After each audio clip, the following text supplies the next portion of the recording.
महापालिकेमध्ये समाविष्ट होण्यासाठी कुठलीही अडचण नाहीये. भौगोलिक असेल तर त्याला सुद्धा सोल्युशन आहेत आणि आर्थिक असेल तर त्यालाही सोल्युशन आहे. मग सरकार कशासाठी? 101% भिंगार कॅन्टोन्मेंटचा सगळा एरिया महानगरपालिकेत जाणार, याच्यात कुठलीही तीळ मात्र शंका नाही. आमचं काय म्हणणं आहे की आम्हाला ब्रिटिश कालीन असलेल्या कॅन्टोन्मेंटच्या कायद्याच्या कचाट्यातून भिंगारकरांची मुक्तता करा, आमचं एवढंच म्हणणं आहे. गेल्या अनेक वर्षांपासून भिंगार शहर हे जे आहे ते अनेक जे कॅन्टोन्मेंटचे जे प्रश्न आहेत ते त्याला त्रासलेले होते. इथले जे भिंगारकर आहेत ते कॅन्टोन्मेंटचे जे जाचकाठी आणि नियम आहेत याला कंटाळलेले होते. अनेक वर्षांपासून भिंगार शहर हे महानगरपालिकेमध्ये समावेश व्हावा यासाठी प्रयत्न केले जात होते. अनेक राजकीय नेते आले, यांनी सगळ्यांनी याला आश्वासनं दिले, परंतु भिंगार शहर हे आजपर्यंत काही महानगरपालिकेत समावेश झाला नाही. परंतु तत्कालीन खासदार माजी खासदार सुजय विखे यांनी या प्रश्नाची जाण घेऊन या प्रश्नासंदर्भात मार्ग लावण्यासंदर्भात कुठेतरी पाठपुरावा केला होता. त्यानंतर ऐन लोकसभेच्या अगोदर याला भिंगार शहर हे जे आहे ते महानगरपालिकेमध्ये समाविष्ट होणार असं बोललं जात होतं. त्यानुसार त्याचे पाठपुरावा देखील तत्कालीन खासदार सुजय विखे यांनी केलेला होता. परंतु आता ते जे पाठपुरावा जे चालू होता त्या कुठेतरी प्रक्रिया सुरू करण्यात आलेली होती. आता आपण भिंगारमध्ये आहोत. भिंगार शहरामध्ये नागरिकांचे आपण काही त्यांचे जे मत आहेत ते जाणून घेऊया. नेमकं महानगरपालिकेमध्ये आता समाविष्ट होणं नाही हे फार भारत जवळ आलेलं दिसतच आहे. तर आता आपल्यासोबत भिंगार कॅन्टोन्मेंट बोर्डाचे जे उपाध्यक्ष आहेत राठोड साहेब, त्यांच्याशी आपण बातचीत करूया. नेमकं काय कारण असावं आणि त्यांच्या भावना काय आहेत. सर, आपण उपाध्यक्ष आहात, काय नेमकं सांगाल की भिंगार शहर जे आहे आयुक्तांनी असं सांगितलं की आता याला कुठेतरी भौगोलिक सलगता आणि तांत्रिक कारणांमुळे याला थोड्या अडचणी येत आहेत, काय सांगाल? हे पहा, हा जो निर्णय आहे कॅन्टोन्मेंटचा एरिया हा महानगरपालिकेत समाविष्ट होण्याचा निर्णय केंद्राने घेतलेला आहे. आणि केंद्राने निर्णय घेत असताना या नागरिकांना ज्या काही त्रास आहेत, तुम्ही जसं सांगितलं आता इतक्या जाचकाठींमुळं, त्यामुळेच हा निर्णय घेण्यात आलेला आहे. आणि आता केंद्राने निर्णय घेतला आहे फक्त इम्प्लिमेंटेशनसाठी, यामध्ये कशा कशा अडचणी आहेत, टेक्निकली काय काय प्रॉब्लेम आहेत हे सोल्युशन काढण्यासाठी आणि नियमाप्रमाणे ठराव घेण्यासाठी, खालच्या महानगरपालिकेच्या असेल किंवा ह्यासाठी हे इकडे माहिती सस्तव यांना इकडे पाठवलेलं आहे. मला नाही समजलं आज आयुक्त साहेबांनी असं कसं काय म्हणजे मीडियामध्ये उठवलं की हे मी नकार आहे म्हणून घ्यायला. हे सरकारचा निर्णय आहे, प्रशासनाचा नाहीये. हा निर्णय सरकारचा आहे. प्रशासनाने फक्त सरकारने जे सांगितलं ते काम करावं. महापालिकेमध्ये समाविष्ट होण्यासाठी कुठलीही अडचण नाहीये. भौगोलिक असेल तर त्याला सुद्धा सोल्युशन आहेत आणि आर्थिक असेल तर त्यालाही सोल्युशन आहे. मग सरकार कशासाठी? लोकनियुक्त सरकार आहे, लोकांच्या हिताचे निर्णय घेण्यासाठी बसलेलं आमचं सरकार आहे. भारतीय जनता पार्टीचं डबल इंजिनचं सरकार दोन्ही ठिकाणी आहे. मग कुठल्याही प्रकारची अडचण नाहीये. कॅन्टोन्मेंट क्षेत्र हे महानगरपालिकेत जाणार, ही काळ्या दगडावरची पांढरी रेघ आहे, याच्यात कुठलाही बदल होणार नाही.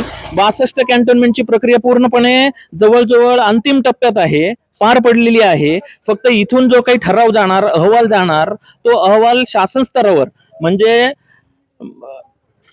आता जे 7 कॅन्टोन्मेंट आहेत महाराष्ट्रामध्ये, त्याचा सगळा एक पूर्ण निर्णय घेऊन राज्य शासन केंद्राला कळवेल की आम्ही घ्यायला, म्हणजे तो ठराव ते पाठवून देतील की आम्ही रेडी आहोत घ्यायला. नाही, पण यामध्ये सगळ्यामध्ये फक्त आयुक्तच नाही, आपले कॅन्टोन्मेंटचे जे सीओ आहेत त्यांनी देखील चर्चा करताना असं सांगितलं की इकडलं जे काय आहे, जे मिलिटरीचा एरिया आहे किंवा कॅन्टोन्मेंटचा, त्यातल्या काही जागा जमिनी ज्या आहेत त्या आम्ही तिकडे हस्तांतरित करू शकत नाही किंवा काही त्याला तांत्रिक गोष्टी आहेत त्यामुळे हे कुठेतरी रखडलेलं दिसतंय. तांत्रिक गोष्टी असल्या तरी प्रत्येक गोष्टीला सोल्युशन आहे.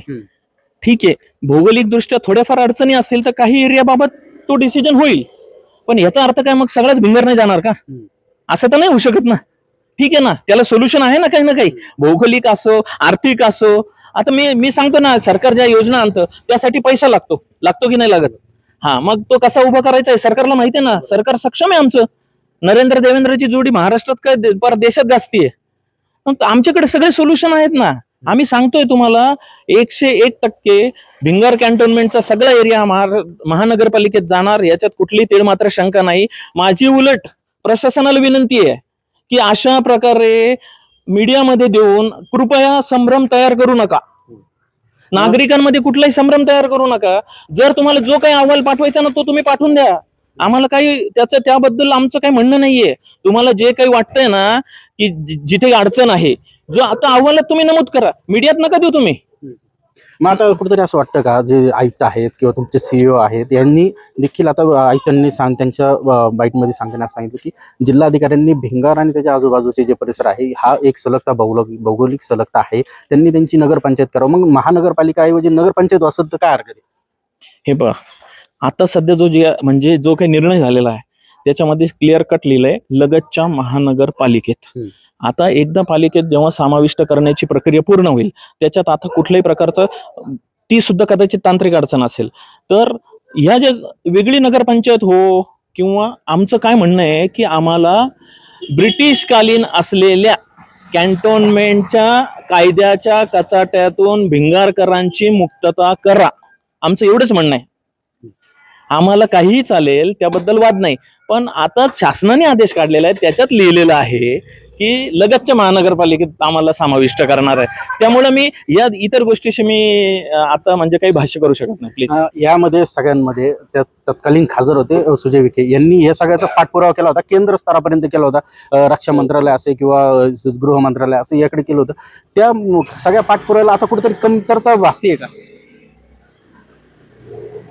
आता तुमचा प्रश्न बरोबर आहे की एक सुशिक्षित खासदार कसा असतो याची कमतरता आज आम्हाला निश्चित जाणवते, याच्याबद्दल वाद नाही. चला, त्यावेळेची ती लोकभावना किंवा काय असेल, परंतु जर एक सुशिक्षित खासदार असेल तर त्याचं एक वेगळं कसं इम्प्रेशन असतं, तो कशा पद्धतीने विषय मांडतो, याची सगळी आम्हाला आता उणीव भासते, 100% उणीव भासते. या सगळ्यामध्ये भिंगारवासी म्हणून तुमची काय भावना राहील की महानगरपालिकेत यावा की नाही यावा? निश्चित महानगरपालिकेत यावं, त्याच्याशिवाय भिंगारचा विकास होणार नाही. भिंगारचा विकास काय अपेक्षित आहे तुम्हाला? विकास आम्हाला हा अपेक्षित आहे, इथले जो FSI आहे, हा जो FSI आहे, FSIचा रूल आहे, हा एकदा कायदा रद्द झाला ना कॅन्टोन्मेंटचा, आणि आम्ही एकदा महापालिकेत गेलो की आमचे इथले सगळी बांधकामं खुली होतील. नागरिक आताची जी काही व्यवस्था आहे त्याच्यातून बरेचशा नागरिकांना अडचणी आहेत. कुटुंब वाढल्यामुळं नागरिक बाहेर स्थलांतरित होत आहे, आणि याच्यामुळे काय होईल की बांधकामं वाढतील, उलट पक्षी बाहेरची लोक सुद्धा इथे जास्त येतील, आणि शहराचा साहजिक विकास होतो. लोकसंख्या वाढल्यामुळं बिझनेस वाढतील किंवा सगळ्याच प्रकाराने विकास होईल. आणि सगळ्यात महत्त्वाचं म्हणजे राज्य सरकारच्या योजना, मी जसं म्हटलं की आवास योजना आहे, आवास योजना आमच्यात लागू नाही आहे, मग आमच्या लोकांना त्याचा फायदा मिळत नाही. अशा अनेक योजना आहेत, एक उदाहरण सांगितलं तुम्हाला, पण अशा अनेक योजना आहेत की ज्या राज्य सरकारच्या आम्ही घेऊ शकत नाही.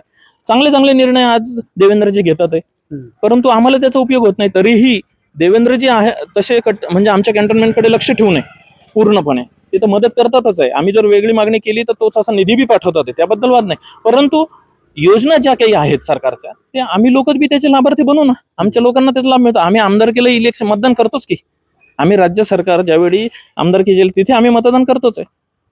तर संग्राम भैयाच्या माध्यमातून बी आम्हाला आमचा विकास करता येईल, सुजय दादांच्या माध्यमातून विकास करता येईल आम्हाला. जर हे कायदे रद्द झालं, कॅन्टोन्मेंट रद्द झालं, तर निश्चितच भिंगारच्या विकासाला चालना मिळेल. आता आपण कॅन्टोन्मेंटचे उपाध्यक्ष वसंत राठोड आहे त्यांच्याशी बातचीत केली. नेमकं त्यांनी सांगितलं सगळं की नेमकं याला काय अडचण आहे काय नाही, आणि जे काय अडचणी आहेत ते प्रशासकीय स्तरावर सोडवण्यात यावं, त्याच्या माध्यमांशी त्याचं कुठली वाच्यता या अधिकाऱ्यांनी करू नये असं देखील त्यांनी म्हणले आहे. ज्या काही अडचणी येत आहेत त्या अडचणी प्रशासकीय स्तरावर सोडाव्यात, त्याच्या संदर्भात त्यांनी आता भूमिका मांडलेली आहे. गिरीश रासकर, नवराष्ट्र, अहिल्यानगर.